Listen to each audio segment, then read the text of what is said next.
Hola y bienvenidos a Revelando el Apocalipsis, donde llegamos al corazón de cada parte de la profecía bíblica. Mi nombre es Alan Dubre y hoy vamos a comenzar todo esto adentrándonos en lo que llamamos las diferencias en a quienes se dirigen los evangelios. Este es el comienzo de toda revelación. Este es el comienzo de entender la profecía. Y hoy voy a mostrarte aquí con dos ejemplos sencillos cómo empezar a desbloquear la comprensión de la profecía para ti. Comencemos primero mostrando qué significa cuando se nos dice que los evangelios de Mateo, Marcos y Lucas son llamados los evangelios sinópticos. Bueno, los evangelios sinópticos de Mateo, Marcos y Lucas reciben este nombre por el término sinóptico, que significa vistos juntos, refiriéndose a sus notables similitudes en contenido, orden y redacción. Estos tres evangelios pueden verse juntos, uno al lado del otro para su comparación, con un alto grado de material compartido y una estructura narrativa que los distingue del evangelio de Juan, el cual tiene una perspectiva diferente y menos coincidencias. Verás, esta diferencia dentro de los evangelios sinópticos, hay muchas cosas que se ven juntas, que funcionan juntas, pero dentro de ellos hay una redacción diferente cada vez. Y la diferencia en esa redacción que vas a presenciar por ti mismo es la diferencia en los evangelios que revela a quién están dirigidos y lo que todo esto significa en la profecía. Vamos a ello. Todo se trata de esto justo aquí. En Mateo 20, versículo 16, se nos dice, así los últimos serán primeros y los primeros últimos, porque muchos son llamados, pero pocos escogidos. Al final lo que vas a darte cuenta es que los evangelios de Mateo, Marcos y Lucas, al final de los días se revelan primero a través de Lucas, luego Marcos y después Mateo. Déjame mostrarte esto con ejemplos. En el Evangelio de Lucas vemos que Jesús fue vestido antes de ir a la cruz con una túnica espléndida. Esta palabra para espléndida es la palabra griega que significa radiante, brillante, clara, hermosa y blanca. ¿Y sabes qué? Eso suena mucho a una novia, ¿no es así? Si buscamos esta palabra que solo se encuentra en el Evangelio de Lucas, mira dónde más la encontramos. En Apocalipsis capítulo 19, versículo 8. En Apocalipsis capítulo 19, versículo 8, ¿cuál es la descripción? Comencemos en el versículo 7. Alegrémonos y regocijémonos y démosle gloria, porque han llegado las bodas del Cordero y su esposa se ha preparado, y a ella se le ha concedido que se vista de lino fino, limpio y resplandeciente. La misma descripción de blanco que estamos viendo, una razón por la cual se describe así cuando Jesús fue llevado a la cruz y por qué fue vestido de blanco. Se nos está diciendo algo y vamos a ayudarte a entenderlo aún más. Si vamos al Evangelio de Marcos, en Marcos capítulo 15, versículo 17, dice, y lo vistieron de púrpura. Veamos qué significa esta púrpura. Este programa que uso aquí se llama S-Word y la razón por la que lo uso es porque con la KJV Plus tienes la concordancia de Strong al alcance de la mano. Así que veamos esta palabra para púrpura. Es la palabra griega 4209. ¿Notas que aquí no hay ningún manto blanco espléndido? Ahora, ¿qué pasa con Mateo? Bueno, para Mateo, vamos al capítulo 27 y veamos con qué lo visten o lo cubren en el Evangelio de Mateo.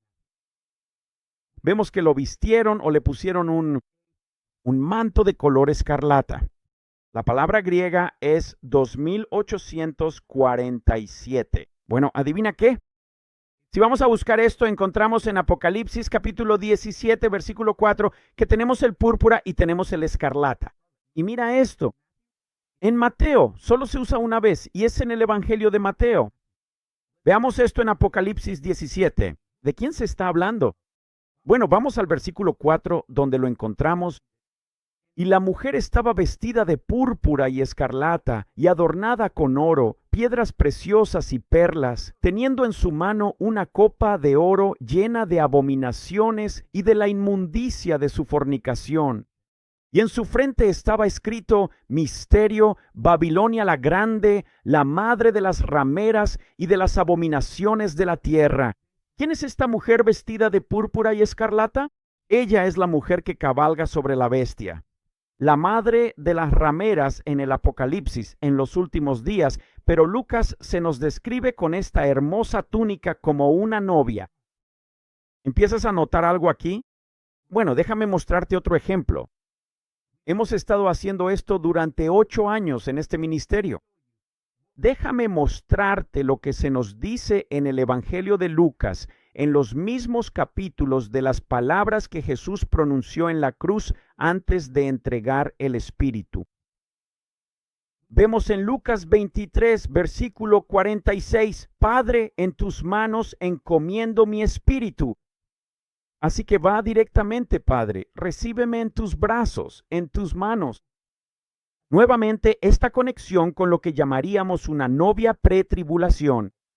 Otra pequeña pista de ir a estar en las manos del Padre que se encuentra en el Evangelio de Lucas. Pero ¿sabes que si vamos a Marcos 15 no nos cuenta la misma historia? Se nos dice en Marcos 15, versículo 34, Jesús dice: Dios mío, ¿por qué me has desamparado? Significa ser dejado atrás, dejar atrás, permanecer. Y si vamos a Mateo capítulo 27, ¿sabes que Mateo 27 nos dice exactamente lo mismo que leemos en Marcos? Dios mío, en Mateo 27, versículo 46, Dios mío, ¿por qué me has desamparado? Dejar atrás. Ahora bien, ¿debemos creer que Jesús en algún momento pensó que el Padre lo iba a dejar atrás? ¿Que estaba a punto de abandonarlo? No lo creo ni por un segundo. No creo que nadie que estudie las Escrituras y sepa quién es Cristo crea que ese sea el caso. Entonces, ¿por qué está escrito para nosotros en el Evangelio de Marcos, en el Evangelio de Mateo, pero en el Evangelio de Lucas vemos que está siendo recibido en los brazos de su Padre? ¿No es una locura? Así que ves una túnica blanca, hermosa y radiante, recibida en las manos del Padre. Ves colores de tribulación púrpura y escarlata asociados con la mujer que cabalga la bestia en Apocalipsis. Y tienes a Marcos y Mateo proclamando ambos que Jesús dijo: ¿por qué me has desamparado? Me dejaste atrás. Las porciones de Marcos y Mateo están siendo dejadas atrás. ¿Tiene eso algún sentido?